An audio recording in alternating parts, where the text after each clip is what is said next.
In this video, you will learn how to resize the image and adjust its resolution in Photoshop.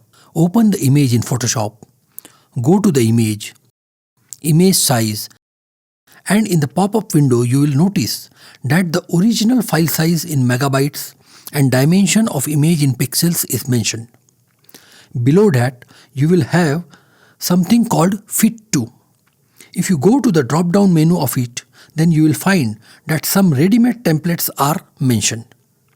If you think that any of this template fits your requirement, just select it, hit OK, and your image is resized to that template.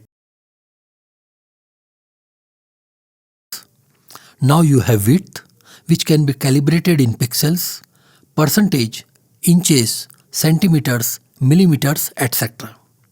Similarly, height also can be calibrated in these parameters. Now pay attention that if you select inches for width, automatically the height also will select inches. In between this width and height, you have a connector which maintains the aspect ratio. That means if I change the width, height is also automatically changed as per the aspect ratio of the image. If I disable this connector, then I can change height and width individually, changing the aspect ratio. Then beneath it, you have something called resolution.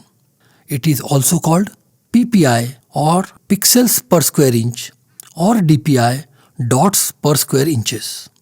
As a rule of thumb, if the image is to be viewed online or on a digital screen, then 72 DPI is required. Whereas if you want to print this image, then the gold standard is 300 dots per inches or pixels per inches. Beneath this resolution, there is a checkbox in front of a resample. Always keep this checkbox checked.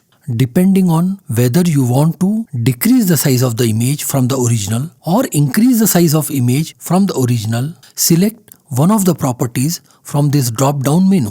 By the way, if you are increasing the size of image from the original, it is also called as interpolation. Just for the sake of simplicity, I am telling you only two properties to choose from this drop-down menu. If you want to reduce the image size, then select bicubic sharpener. And if you want to increase the size of image, select preserve detail 2.0. Now say for example, I want to print this image at 12 inches into 8 inches in size. So what is the resolution I will require? I will require a resolution of 300 dpi because that is the gold standard for printing. Then I input 12 inches in front of the width, which automatically will input 8 inches in front of my height because my connector is on and I am maintaining the aspect ratio of the image. But contrary to this, if I need an image for online viewing, then in resolution, I select 72 dpi. Once you have resized the image, you can now go to the file, save as, and now here you can either rename the file or leave the original file name as it is. Then you get the option to save in different format. Say for example, I choose JPEG and hit OK. Then the next pop-up window will appear, which will ask me to adjust the quality of the image. Here you can adjust the quality of image which will change its megabytes, that is the file size. But remember, it will not change the dimension. For example, I want a file size to be under 2 megabytes. Then I move this slider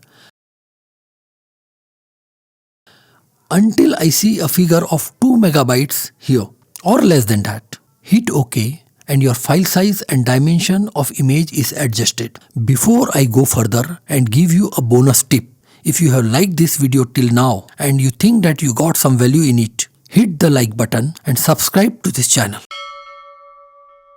Now the bonus tip. If you are routinely using this image size or the resolution, then you can save this as a preset. For that, go to the image, image size, and then from a drop-down menu, select Save Preset.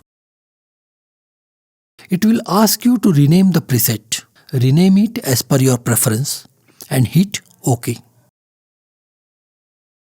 The preset is now saved. Next time, when you open any image and wish to resize it in the same way, just go to the image size And from drop down menu in front of Fit to, select Load Preset.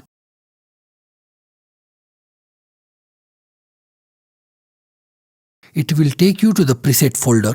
Select the preset you want and hit OK. Your image is now resized to the size of preset which you have already decided. See you next time with more tips. Till then, keep exploring.